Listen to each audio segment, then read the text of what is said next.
lahat. Tayo po'y muling nagdiriwang ng ating programang itong Word Made Flesh sa paghahanda po natin para sa ikalawang linggo po sa panahon ng Adviento. Nakikita po natin, sinindihan ang dalawang kandila ng Adviento, nagsasagisag na talagang napapalapit ang Panginoon. Sana po ang pagdating na ito ng Panginoon ay maging makahulugan para sa bawat isa sa atin. Tayo po ay naghahanda sa kanyang pagdating sa pamamagitan ng ating pakikinig sa kanyang mga salita. At pag bubulay-bulay dito, pag nilimi-limi, pag meditate po natin, pagsisikap po nating maunawaan na mas lalo ang kanyang banal na salita na magbibigay po sa atin ng pag-asa habang tayo'y naghahanda sa paglapit ng kanyang pagdating. Sana po ang programa natin ito ay talagang kapulutan ninyo ng inyong lago sa pananampalataya. Kaya binabati ko kayo mga magulang, mga anak, mga kasambahay, lalo-lalo na po yung mga dinadalang hirap at karamdaman. Yung pong mga kaparian na nanonood ngayon at sumusubaybay, nakikinig dito sa ating programang ito.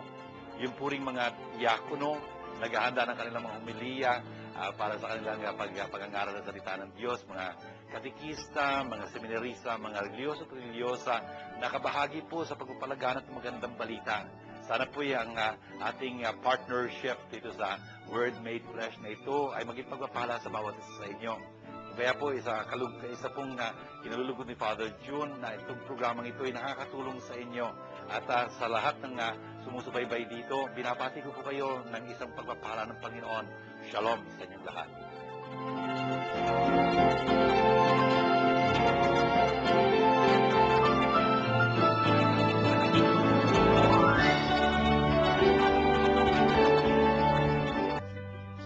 Ang Word Made Flesh ay masayang nakikibahagi at malugod na sumusuporta sa pondo ng Pinoy.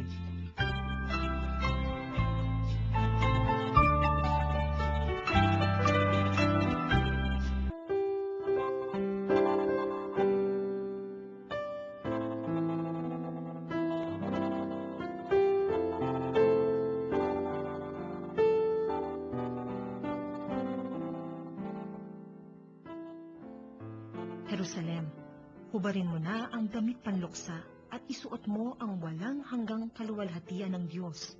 Ibalabal mo ang kanyang katwiran at iputong mo sa iyong ulo ang korona ng kaluwalhatian ng Diyos na walang hanggan. Itatanyag kanya sa lahat ng dako. Tatawagin kang kapayapaang bunga ng katwiran at kaluwalhatiang bunga ng pagiging makadiyos. Jerusalem, tumayo ka at umakyat sa mataas na burol. Tumingin ka sa silangan at tanawin mo ang iyong mga anak na sa isang tawag lamang ng banal na Diyos ay natitipon mula sa silangan hanggang sa kanluran. Nagagalak sila sapagkat hindi sila kinalimutan ng Diyos. Pilit silang inagaw sa iyo at kinaladkad palayo. Ngunit ngayoy ibinabalik sa iyo na sakay sa kaluwalhatiang wari nakaupo sa maharlikang trono. Iniutos ng Diyos na patagin ang matataas na bundok at walang hanggang burol, at tambakan ang mga libis upang panatag na makabalik ang bayang Israel na puspos ng kaluwalhatian ng Diyos. Sa utos niya'y lilitaw ang maraming mababangong punong kahoy upang liliman ang Israel. Aakayin sila ng Diyos at babalik silang masaya na pangangalagaan ng kanyang habag at katwiran, at liligaya sa liwanag ng kanyang walang hanggang kaluwalhatian.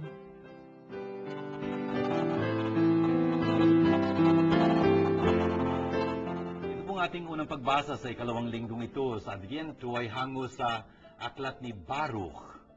Si Baruch po, hindi masyado siyang naririnig, no po? Pero he was the secretary of the prophet Jeremiah.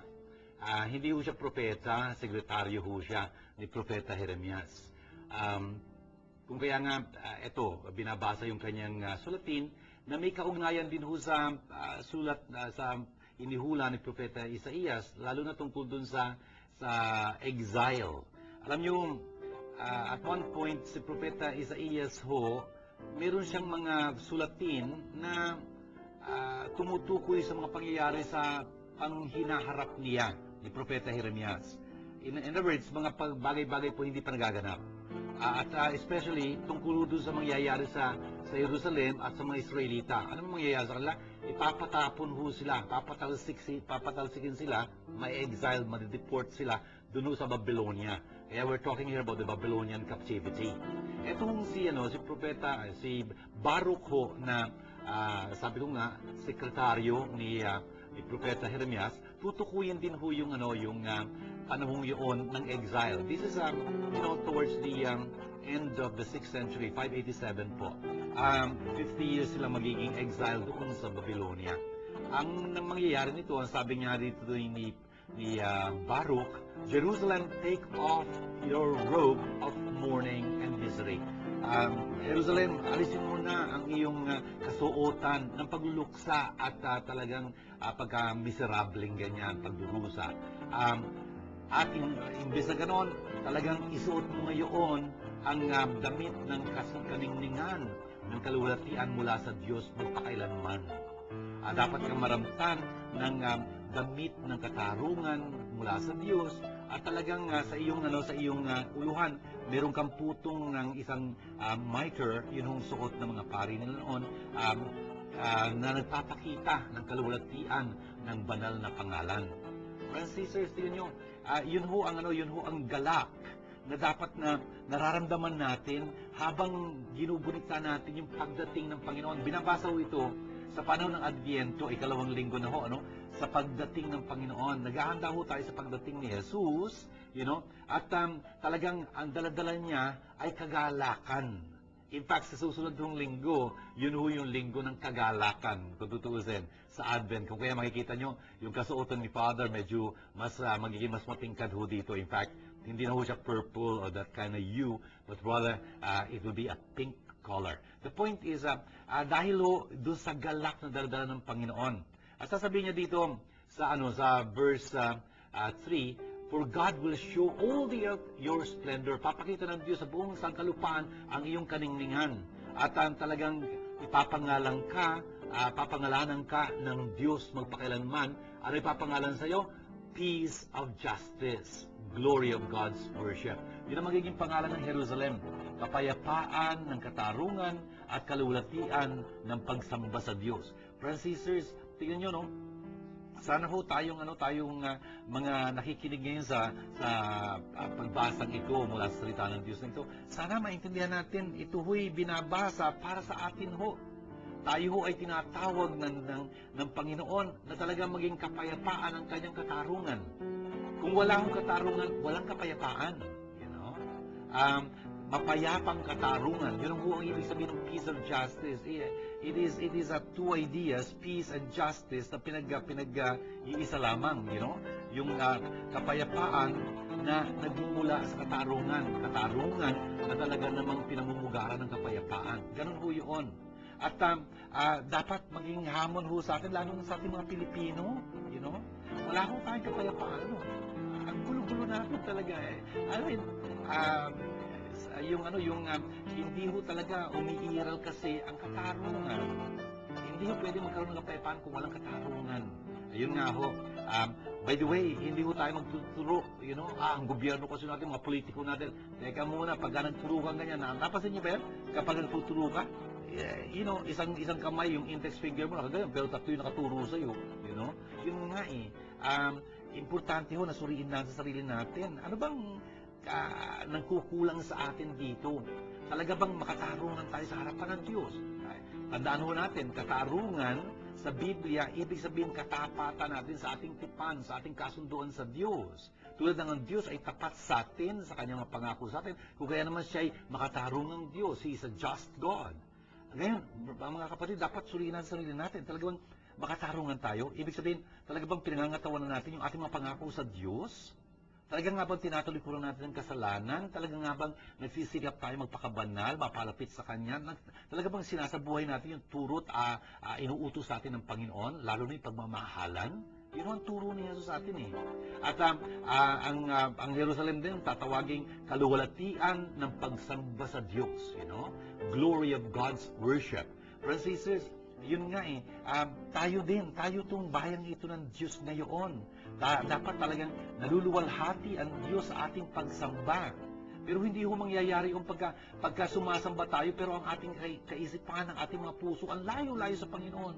Sa mga tuwid ho, formalidad na lang, forma na lang ang nandoon. Nandoon tayo sa simbahan, nagdarasal puno. Pero talaga ba nagdarasal tayo? Talaga bang pinakikinggan natin ang salita ng Diyos? Talaga bang pinagkakaabalahan natin itong pakikinig natin sa pagpapaliwanag sa atin ng salita ng Diyos? O ang layo-layo ng ating how do you say, ng ating pag-iisip mula sa Panginoon. Pwede yung mangyari yun. Nasa loob tayo ng simbahan, pero ang ating isipan nandun na sa pag-gigimik natin, sa pag-shopping natin, alam ko kung ano yung, Friends, look at that, it is something na talagang dapat natin suriin ang ating mga sarili. Dapat maluwalhati ang Diyos sa ating pagsamba. Mangyayari lang yun pagka sumasamba tayo sa katotohanan, at sa Spiritu.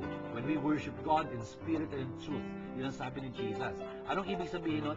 Kapag talagang sinusunod natin ang Espiritu Santo sa kanyang binubunyag sa ating pagsamba. Yun ho yung ibig sabihin ng spirit and in truth. Truth ho, kay St. John ho kasi yun. Yung truth na yun ay kaugnay ng paglalahad ng Diyos. Yung paglalahad ng Diyos na yun, ginawa niya sa pamamagitan ni Jesus. At ang Espiritu Santo magpapaalala sa atin kung ano yung tinuro sa atin ni Jesus. At sana ganun nga ang dapat nating isabuhay. Friends and sisters, tingnan nyo, ang yaman-yaman itong unang pagbasa nito mula kay Baruch. Ang dapat mangyari, maggalak tayo talaga kasi nga dumarating na ang ating Panginoon. Talagang pupuspusin niya tayo ng kanyang liwanag, ng kanyang kagalakan, dahil nga yung salita ng Diyos narinig natin. Yun ho yung ating ikinagagalak ngayon.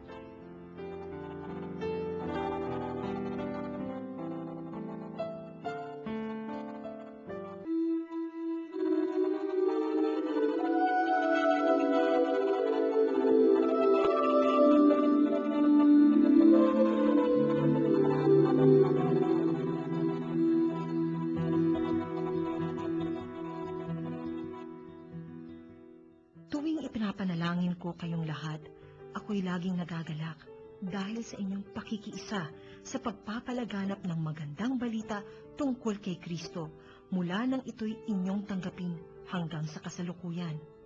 Natitiyak kong ang mabuting gawang pinasimulan sa inyo ng Diyos ay kanyang lulubusin hanggang sa araw ng pagbabalik ni Hesukristo. Minamahal ko kayo, kaya dapat lang napahalagahan ko kayo ng ganito. At dahil magkasama tayong tumanggap ng pagpapala ng Diyos, noon pa man nang ako'y malayang nagtatanggol at nagpapalaganap ng magandang balita, at kahit ngayong ako'y nakabilanggo. Nalalaman ng Diyos na ang pananabik ko sa inyong lahat ay kagaya ng pagmamahal sa inyo ni Hesukristo. Idinadalangin ko sa Diyos na ang inyong pag-ibig ay patuloy na sumagana at masangkapan ng malinaw na kaalaman at pagkaunawa, upang mapili ninyo ang pinakamahalaga sa lahat. Sa gayon, pagbabalik ni Kristo, matatagpuan kayong malinis, walang kapintasan, at sagana sa magagandang katangian kaloob sa inyo ni Hesukristo sa ikararangal at ikadadakila ng Diyos.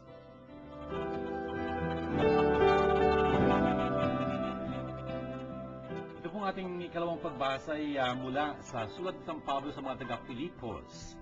Isa ho itong sulat niya na napakaganda ng ipinapahatid niya sa kanila. Talagang mararamdaman niyo ang lapit-lapit ni San Pablo dito sa mga taga-Filipos na ito.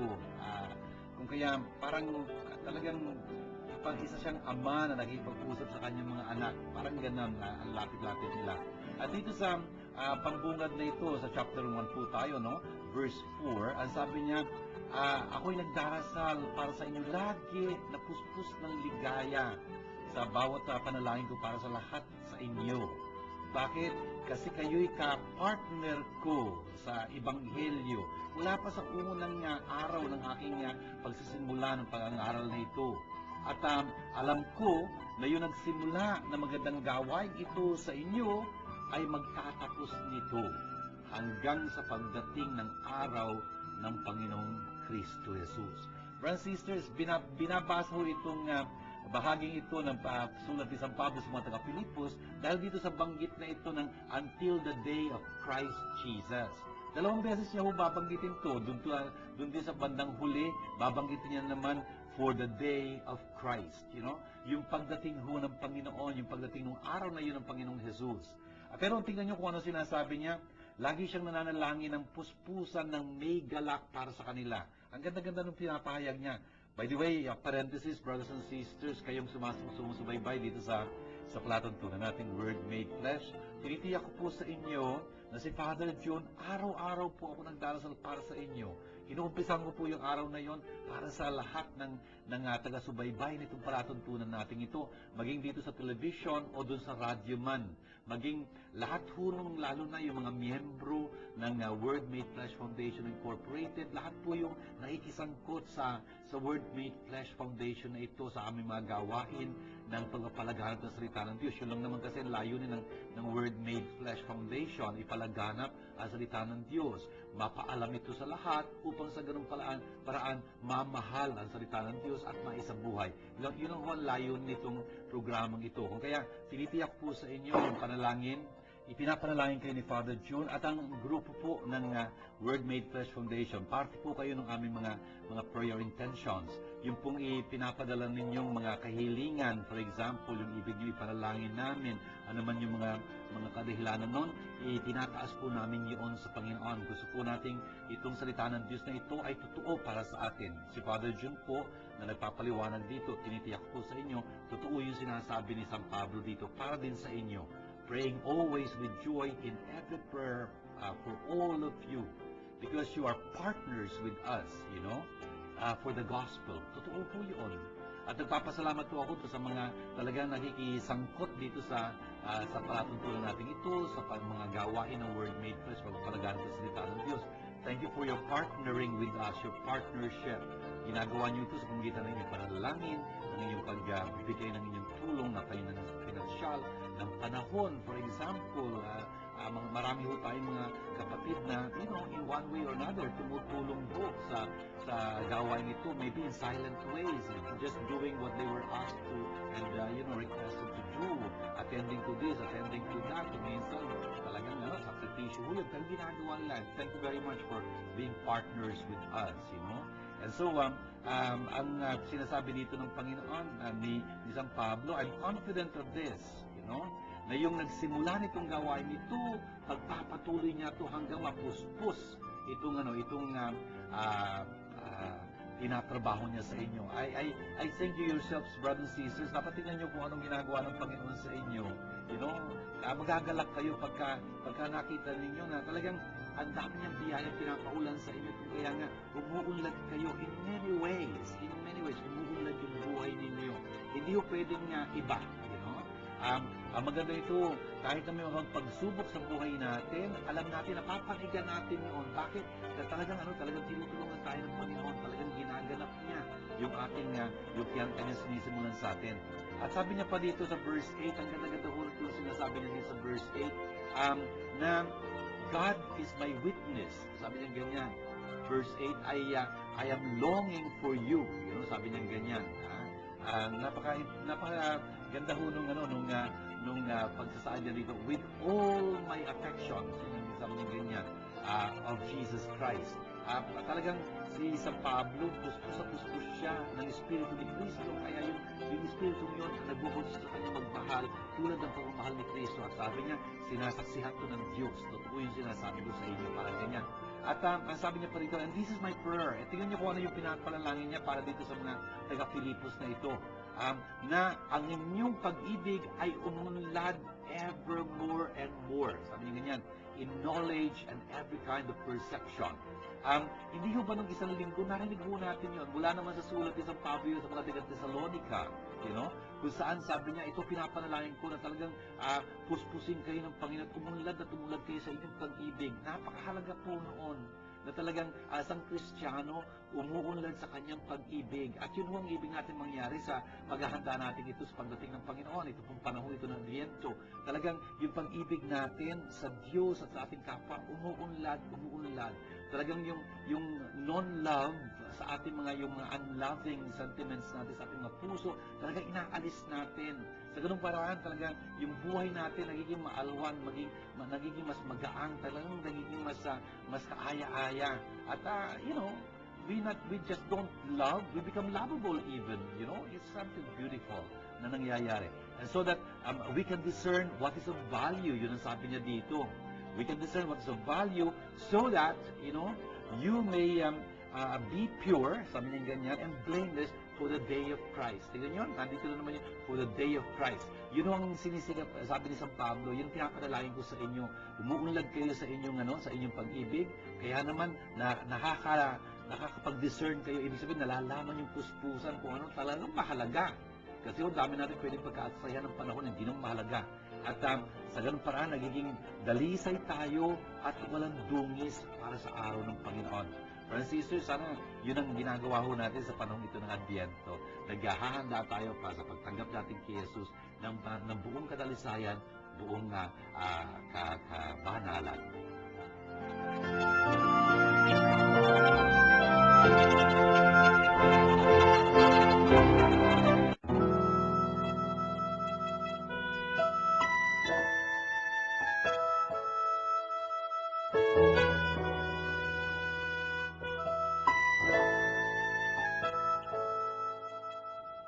Sumainyo ang Panginoon. Magandang balita ng Panginoon ayon kay San Lucas. Ika-15 taon noon ng paghahari ni Emperador Tiberio, si Poncio Pilato ang gobernador ng Judea, si Herodes ang tetrarka ng Galilea, at ang kapatid naman niyang si Felipe sa lupain ng Iturea at Traconite. Si Lisanias ang tetrarka sa Abilinia. Sina Anas at Caifas naman ang mga pinakapunong saserdote noon. Nang panahon yun, nasa ilang si Juan na anak ni Zacarias. Dumating sa kanyang salita ng Diyos. Kaya't libot niya mga lupain sa magkabilang panig ng Jordan at nangaral. Pagsisihan ninyo't talikdan ang inyong mga kasalanan at pabinyag kayo upang kayo'y patawarin ng Diyos, wika niya. Sa gayoy natupad ang nasusulat sa aklat ni Propeta Isaías. Ito ang sabi ng isang sumisigaw sa ilang, ihanda ninyo ang daraanan ng Panginoon. Tuwirin ninyo ang kanyang mga landas. Tatambakan ang bawat lambak at titipagin ang bawat burol at bundok. Tutuwirin ang daang liku-liko at papatagin ang daang baku-bako. At makikita ng lahat ng tao ang pagligtas na gagawin ng Diyos. Ito mga kapatid, magandang balita ng ating kaligtasan. Ito po ang napakagandang umpisa kung tutuusin ng pangangaral ng ating Panginoong Jesus. Of course, hindi pa siya nangangaral ngayon dito, pero nandito po tayo sa chapter 3 ni Lucas. Alam niyo na yung chapter 1 and 2 ni Lucas ay tungkol ho sa kapanganakan at kamusmusan ng Panginoong Jesus. Kaya kung tutuusin, yun yung infancy narratives. Hindi pa ho yun yung pangangaral ng Panginoong Jesus. Mag-uumpisa ho yung public life ni Jesus. At paano mag-uumpisa yung public life ni Jesus? Sa pag-uumpisa muna ng pangangaral ni Juan Bautista. Kasi si Juan Bautista ho mag-i-introduce kay Jesus pagdating ng panahon. Kung kaya, bago pumasok yung main actor dun sa drama, sa stage, dapat muna may naghanda ng kanyang daraanan. At yun nga yung papel ni Juan Bautista rito. And so, we are in chapter 3 ho, verses 1 to 6. Ano nangyari dito? Sabi dito, in the 15th year of the reign of Tiberius Caesar. Importante yung itong ginagawa dito ni San Lucas. Uumpisahan niya yung istorya ng pangangaral ng salita ng Diyos sa pamamagitan ni Jesus. Sabi ko nga, mangyayari sa pamamagitan ng paglitaw muna ni Juan Bautista. Pero kailan lilitaw ito si Juan Bautista? Ayun bibigay ho ni San Lucas yung coordinates ng history dito. Yung X and Y nito. yung lugar, tapos yung panahon, kung sino yung sangkot. Kung kaya, we're talking here about the 15th year of the reign of Tiberius, Caesar. Caesar ho, ibig sabihin emperador. For example, sa German, Kaiser, Kaiser, the emperor, something like that. And so, yung sa Tiberius Caesar, ibig sabihin, Emperor Tiberius. Si Emperor Tiberius, so ang kahalili ni Augustus Caesar. Siya ho yung unang Caesar, yung Augustus na yon. The point is, kailan itong 15th year na ito? Around the year 28, ho, 28 of our era na ho ito. Tapos, ang sabi dito, Tiberius Caesar, Roma ho yan, yung imperyo ng Roma. Tapos, when Pontius Pilate was governor of Judea, ngayon, nagsisiro-in na siya. Roma, imperyo ng Roma. Tapos, Judea. Malaki pa rin yung Judeang yun. At sabi dito, gobernador nito, si Pontius Pilato. Kasi nasakop ng mga Romanos ang Israel. Kung kaya nga, meron silang representante doon ng tawag governor. At ang governor ho sa panahon ito, si Pontius Pilato. Kilala ho natin itong Pilato ito pagdating ng panahon kasi, siyang huhusga kay Jesus at mapapaho kay Jesus sa krus, if you remember.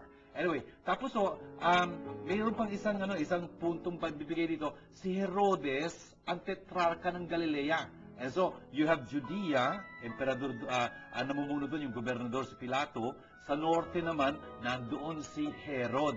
Itong Herodes na ito, Herodes Antipas ho. Herodes Antipas.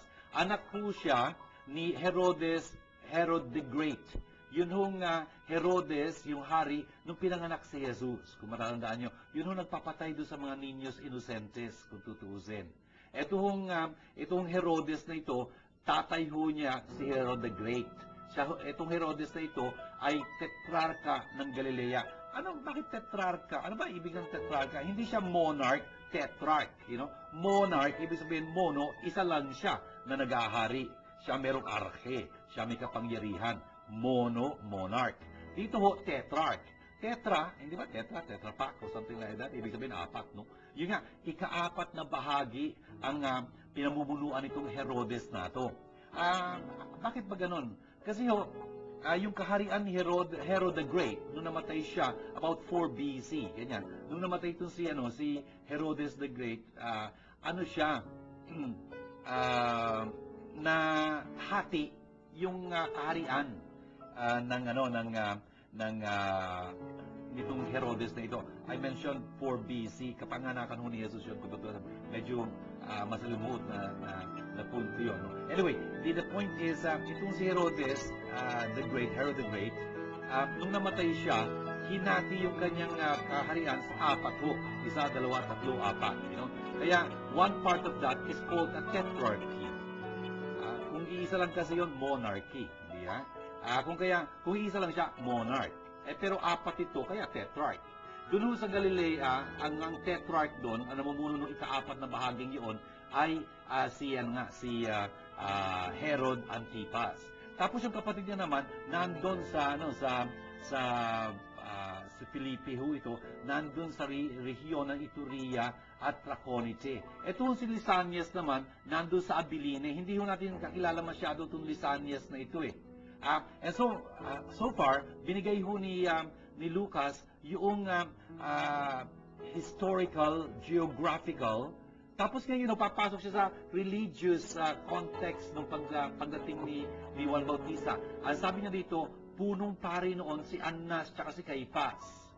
Si Annas ho, ito father-in-law ni Caiphas. Ang iisa lang naman ho talagang punong pari.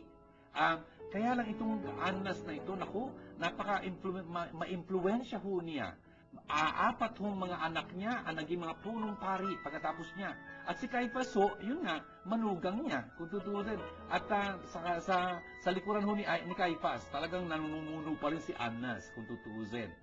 Kung kaya, binabanggit ho silang dalawa dito. Nung panahon yun, gustong panahon yun, dumating ang salita ng Diyos kay Juan, na anak ni Zacarias, na nando sa disyerto.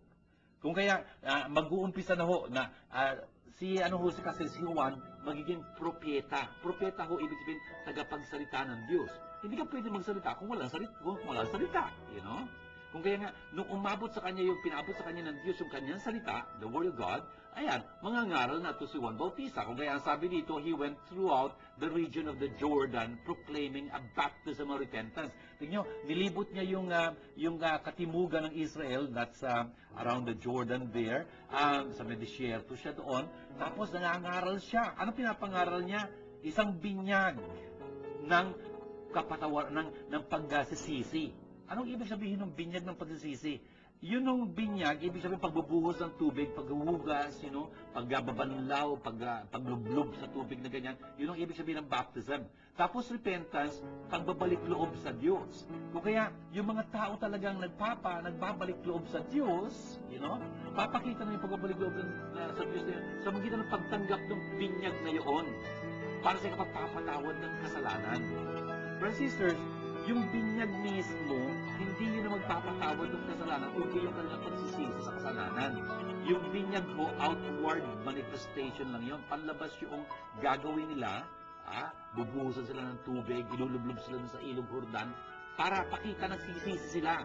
Yun ang pagsisising yun, kung talagang tapat, pwedeng ipagtamo sila ng kapatawaran. Kung kaya ho, itong ginagawang ito ni Juan Bautista, na pagbibinyag doon sa ilog Jordan ng mga taong nagsisisi, ibig sabihin, nagbabalik loob sa Diyos, talagang pinapalitan yung kanilang isipang makalupa, makasalanan, makamaterial lang at makatao, ng pag-iisip, na natutulad sa pag-iisip ng Diyos, yung mga taong yun makapagtatamo ng kapatawaran. At sa katuparan sa mga tuwid, sa ganung paraan, yung inihula ni Propeta Isaías. Saan ho inihula ni Propeta Isaías to? Doon sa kanyang aklat, chapter 40 verses 3 to 5 ho. Ito ho yung binabanggit doon. A voice of one crying out in the desert. May isang tinig na humihiyaw doon sa ilang. Ano sinisigaw nitong tinig na ito? Of course, ang tinig na ito is si Juan Bautista. Anong sinisigaw niya? Prepare the way of the Lord. Ihanda ninyo ang daraan ng Panginoon. Tuwirin ninyo ang kanyang mga landas. Kaya naman, ang lahat ng mga lambak ay tatabunan, ang bawat burol at bundok ay titipagin, at talaga namang ang mga daan na liku-liku ay papatagin. Sabi niya ganyan. At gagawing tuwid, at yung mga daang baku-baku ay talagang papatagin ganyan. Kaya naman makikita ng lahat ang pagliligtas ng ating Diyos. Brothers and sisters, ito ho yung magiging papel ni Juan Bautista. Magiging tagapaghanda siya ng daraanan ng Panginoon. Prepare the way of the Lord. Napakaganda po nung pangaral na yun. Of course, pinapaalingaw-ngaw niya yung sinabi, yung inihula na ni Propeta Isaías nung pang mga 700 years, before Jesus came around, before si Juan Bautista ay dumating, umaalingaw-ngaw ngayon yun. The point is, brothers and sisters, hindi lang po yun para doon sa mga tao noon na nakikinig kay Juan Bautista at talagang nagsasaad ng kanilang pagsisisi sa kanilang mga kasalanan, kung kaya nga tinatanggap yung kanyang binyag, kundi yung ding mga salitang yun na pinapaalingaw-ngaw niya noon ay umaalingaw-ngaw pa hanggang ngayon sa pagitan ho ng Eklesiya, na kinakatawanan ho ni Father John dito. Umaalingaw-ngaw pa ho itong mga salitang ito ni Propeta Isaías sa pagitan ng ating programang Word Made Flesh. Can you imagine? Hinahamon ho tayo talaga na paghandaan ang pagdating ng Panginoon. At yan po ngayon, pagdating, the coming, Jesus is coming into our lives, If only we can welcome Him, if we open the road, the way, the path towards us. Pero paano mangyayari yun? Dapat itong maisakatuparan natin itong sinasabi dito. Dapat tuwid yung daraanan yun ng Panginoon. Dapat sa mga tuwid, itutuwid natin yung ating mga buhay, para talaga mapakita natin, talagang tinatanggap natin malulhati ang Panginoon na dumarating. Anong ibig sabihin ng pagtutuwid ng ating buhay na iyon? Ayun sabi niya, yung mga valleys, yung mga lambak, ay talagang dapat punuin, tambakan. Ano nga ba yung mga lambak sa ating mga buhay? Yung mga pagkukulang sa ating mga buhay. Siguro nagkukulang tayo sa ating pakikipagkapwa-tao, pakikitungo natin sa Diyos. Siguro ang daming kulang doon. kung minsan wala tayong panahon para sa Panginoon, kung tutuusin. Papasalamat po ko sa inyo na nakikinig kayo dito at nanonood dito sa ating palatuntunan, sinusubaybayan niyo ho ang Word Made Flesh. Sana ho talagang bigyan natin ng Panginoon ng panahon, Kung kulang tayo sa pagbibigay sa Kanya ng panahon, tambakan natin yun, talagang puspusin natin yung ating pagbibigay sa Kanya ng panahon. Hindi natin bibigay sa Kanya yung pagka inaantok na tayo, yung mga oras na wala tayong ginagawa. Hindi ho. Pangunahin natin gawain talaga ang pagbibigay na puwang sa Panginoon pagka ganon. Yun nga ho, natatambakan yung ating mga pagkukulang. Tapos hindi lang yun, yung mga mountains, and hills, ay talagang dapat buwagin, tibagin. Ano nga ba yung mga bundok at burol sa ating mga buhay? Siguro yung kagaspangan natin, for example, yung ating kayabangan na, gusto natin laging lumantad, laging purihin, tayong laging bida, tayong pangunahin. Ay naku, dapat talagang tibagin natin yun, magpakumbaba tayo. Tapos sabi niya pa rito, yung mga winding roads na gano'n, yung mga paliklikuli-kulikong mga daan sa ating mga buhay. Ano kaya yun? Siguro yung mga shady ways of doing things, pagkukunwari natin, hindi tayo talagang transparent, hindi tayo maintindihan mga kapwa natin kasi nagkukubli tayo, nagtatago tayo, hindi tayo straightforward sa ating pakikitungo sa kanila, nanluloko tayo, nanggaganyas tayo. Dapat yun talaga ituwid natin. Hindi lang yun, yung mga rough ways made smooth, Siguro meron tayong kagaspangan sa ating mga ugali, pag-ugali, medyo gusto ko sana pagkatakan ng aking mukha, Pero, ayun nga, nangalinig ko rin mo itong aking sinasabi sa inyo. Na dapat talagang gawin nating patag itong mga rough ways of, siguro, masyado tayong brusko, masyado tayong, ewan ko, being just brutally frank, hindi ho makakristiyano yun, brutally frank. Yung ating ewan ko, laging pasigaw, laging pagalit, or something like that. We never see a smile in our lips, something like that. At least I'm smiling just now, Anyway, yun nga ho, dapat sikapin natin dito sa panahon ito ng Adviento, habang nag-aanda tayo ng daraan ng Panginoon, talagang maisayos natin to. It's a very tall order, Ang dami natin dapat gawin, Kung tutuusin, biro mo, yung preparing the way of the Lord, making His path straight. Can you imagine, yung mga valleys to be filled up, yung mountains and hills to be leveled, yung mga winding roads to be straightened, yung ating mga rough ways to be smoothened. Ay, nako, ang dami ho natin gagawin. Yun nga ho, magpakasigasig ho tayo sa gawain ito. Sa ganung paraan, makikita ng lahat ng mga tao, all flesh will see the salvation of God. Biro nyo mga kapatid, tayo, bawat isa sa atin, tayo mismo, ako mismo, for example, can you imagine kung magbabago ako? Ay, mapapansin nyo ng iba kung tutusin. Hindi ko naman pwedeng, hindi naman ako magbabago para sa akin sarili lang, Pagka wala nakakita sa akin, kasi magbabago yun. Yung pagbabago yun, inevitably, magkakaroon ng resulta yun sa aking pakikitungo sa iba. Can you imagine? Siguro mapapatanong, ano nangyayari sa kanya? Siguro nga pa, ayaw nga pala Adviento, dapat naghahanda tayo sa pagdating sa Panginoon. And so, I think we will be able to be good news also to the other people. And who knows, they might also be inspired to undertake what we are trying to undertake during this season of Advent. Talaga, nagsisikap tayo magbago, nagsisikap tayo maghanda para sa pagdating ng Panginoon. Brothers and sisters, can you imagine kung gano'n ang mangyayari? Sana ho, ibinubungaw ito ng ating programang Word Made Flesh, na talagang napapaalalahanan tayo, na hahamon tayo, talagang may challenge sa atin, na talagang tayo man, huwag tayo mag-give up, huwag tayo masunaan ng loob. Hamon ito butas sa atin. At alam natin, hindi natin kayang gawin ito sa ganang sarili, pero sa tulong ng Diyos, mapagbabago tayo. Talagang maililigtas niya tayo. Mapapadama niya sa atin yung kaginawahan na galing sa Kanya lamang. Can you imagine? And of course, for us people, brothers and sisters, yung kaligtasang yun ng Diyos is not something. He is someone. And His name is Yehoshua, Yahweh saves, and that is Jesus. Brothers and sisters, can you imagine? That's what we are waiting for, what we're preparing for. Can you imagine kung unti-unti si Jesus magiging nasa atin, nagiging incarnate sa atin, nagiging made flesh sa ating mga sarili, So, it will be very hard for people to understand the good news. Bakit nakikita nila tayo? Sabi nga nung isa, we better live our lives very well. We might be the only Bible other people will read.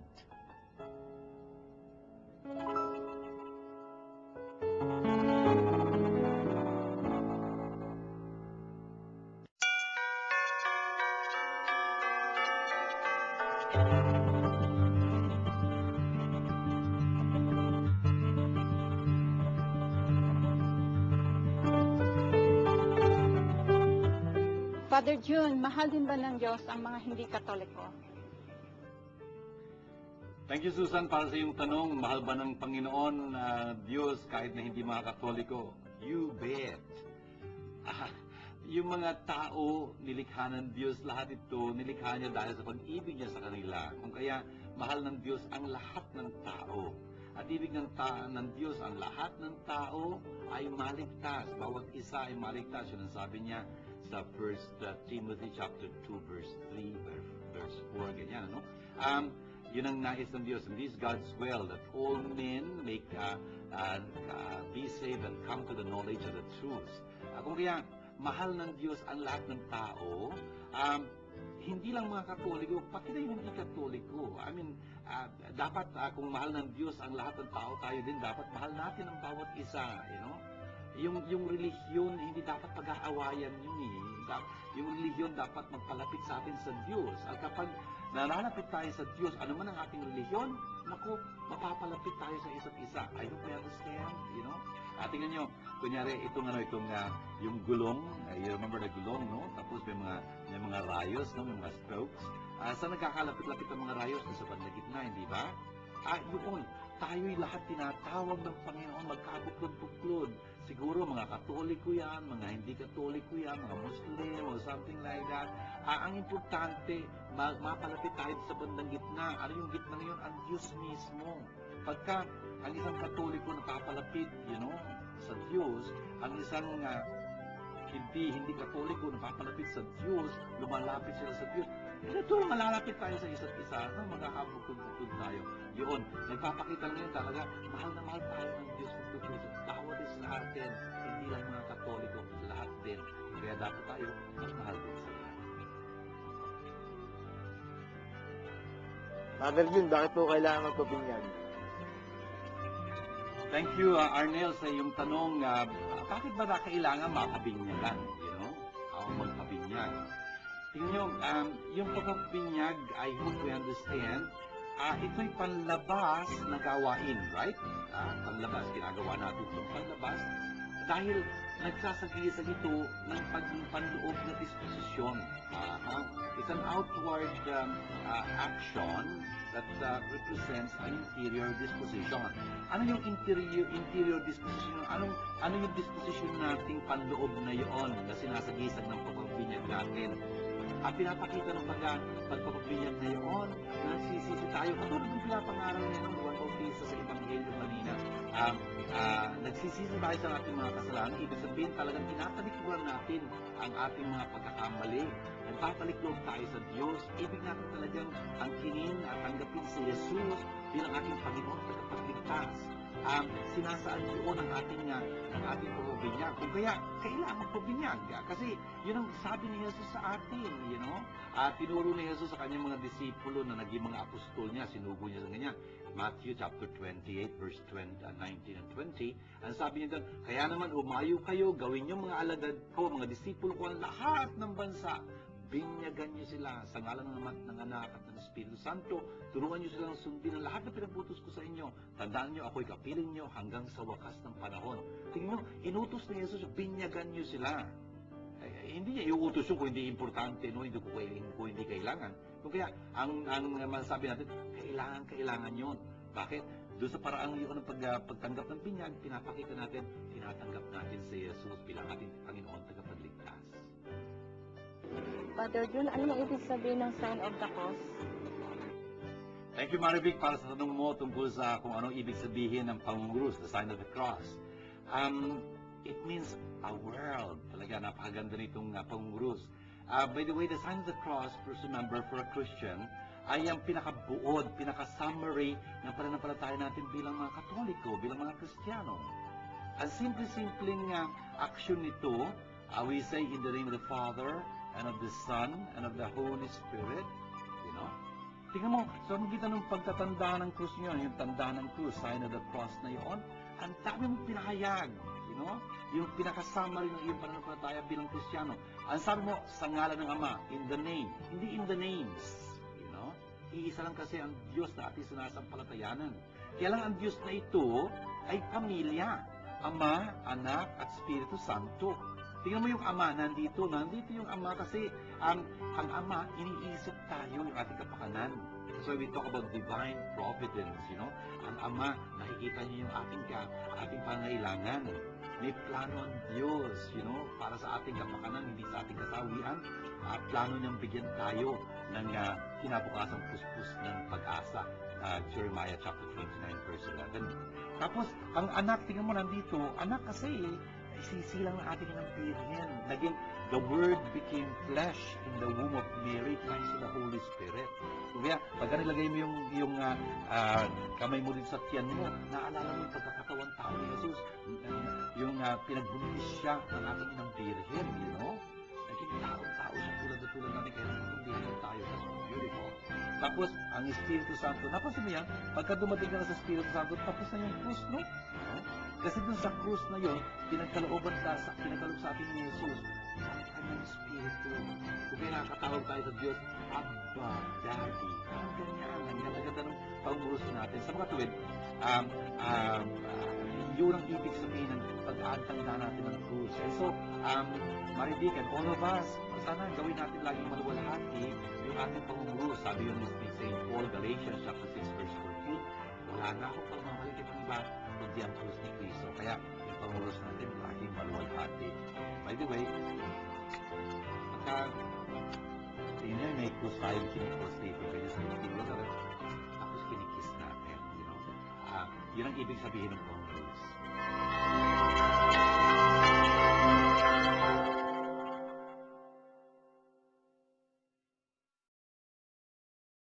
Shalom. If you have been blessed by this program, please know that God needs your financial help to continue Word Made Flesh TV show in its mission of touching more lives. For your donations, please contact the following numbers. Father Jun Lingard, SDB at 823-9263 or 823-9220 or 0917-833-0863. Or Miss Nitz Castro at 527-3952 or 0917-629-1851. Or make your deposits to Word Made Flesh Foundation Incorporated, PPI account number Philippine Pesos 0011165362 or our dollar account 0014151206. I'd like to thank you on behalf of Word Made Flesh Foundation. Shalom.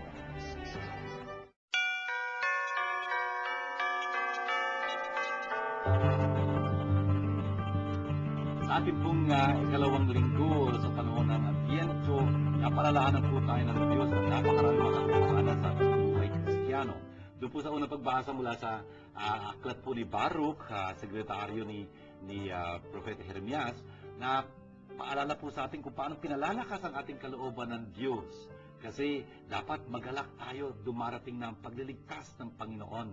You know, na pinapangako niya doon sa, originally, doon sa mga bihag na pinatalsik doon sa Babylonia. Pero ngayon, para sa atin ng lahat, talagang dumarating ang Panginoon, si Jesus, na magliligtas at magliligtas sa atin.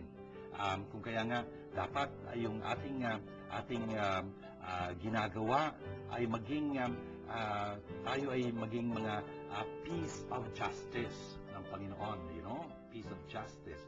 Ibig sabihin na, tulad ng pinalwanag ko, yung kapayapaang bunga ng katarungan. Dapat po makita yung kapayapaan yun sa ating buhay dahil makatarungan tayo. Hindi lang yun, talagang yung the glory of God's worship. Talagang yung ating pagpupuri sa Diyos, napapaluluwaltian siya doon. Bakit? Kasi naman talagang yung ating pagpupuri yun na ayon sa katotohanan at sa Espiritu. Tapos yung ikalawang pagbasang narinig natin, talaga namang pinapanalangin ni San Pablo yung kanyang mga kapwa Kristiyano doon sa Filipos, parang Philippines na po. Narinig ko nung first Friday ng November 2006 as may nagbasa doon sa isang opisina, reading from the letter of St. Paul to the Philippines. Philippians yun. Ito ho yung sulat na ito. Akala ko joke lang pero totoo nangyari yun. Anyway, whatever it is, talagang para sa ating mga Pilipino itong pagbasa nito. Pinapanalangin niya yung mga taga-Pilipos na yun kasi kapartner niya sila sa pagpapalaganap ng magandang balita. Sana po kayo rin maging ka-partners ni Father June dito sa pagpapalaganap ng magandang balita. Unang-una sa lahat, sa pagsasabuhay ninyo ng naririnig ng pinapaliwanag dito ni Father June at sa pagtulong ninyo para maitaguyod natin itong ating tulong ito. Hindi lang yun. Talagang sinisikap nating yung ginagawa ng Panginoon, huwag tayong mag-alinlangan. Yung inumpisahan niyang gawin sa ating mga buhay, sa pagitan ng ating binyag, kukonstituhin niya ho yung activity. At nagagawa niya ho yun sa pagitan nga nitong ating palatuntunang Word Made Flesh nito. At doon ho sa Ebanghelyong pinahayag ko sa inyo ngayon, narinig ho natin kung paano dumating sa kasaysayan ng Panginoon ang kanyang salita. Hindi ho ito bastang katang-isip. Binigay pa nga ni San Lucas yung coordinates of history kung saan nangyari ito, kailan nangyari ito, sino mga sangkot dito.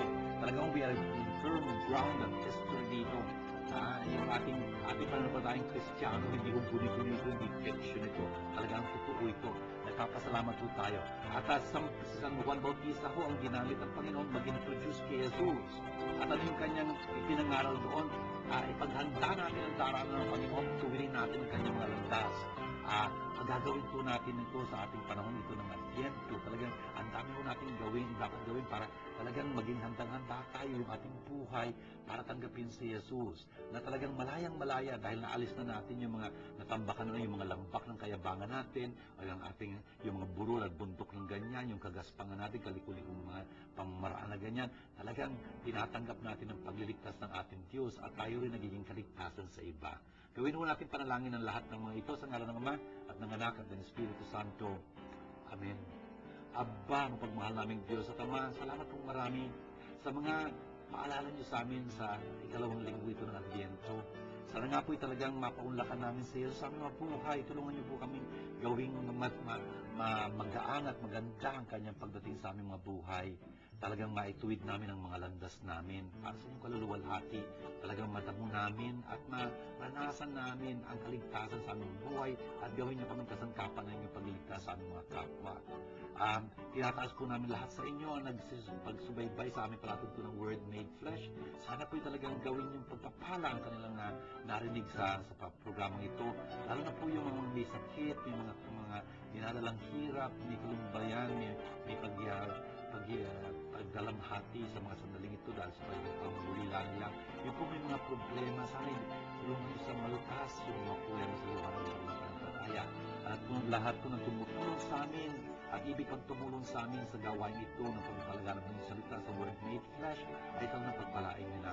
Amin po itong panalangin kasama ng aming ng Birhen, alang-alang kay Kristo ng aming Panginoon. Amen. Sumainyo ang Panginoon at magpalain kayo masaganang makapangyarihang Diyos, Ama at Anak at Espiritu Santo. Amen. Ito pong ating programang Word Made Flesh, yung pong mga panalangin nyo at mga kahilingan ninyo, yung naging resulta nitong programa sa inyong mga buhay. I-share nyo, bahagi nyo sa amin at hindi na unang hindi namin kayo pabibigyan, pinagdarasal namin kayo tunay.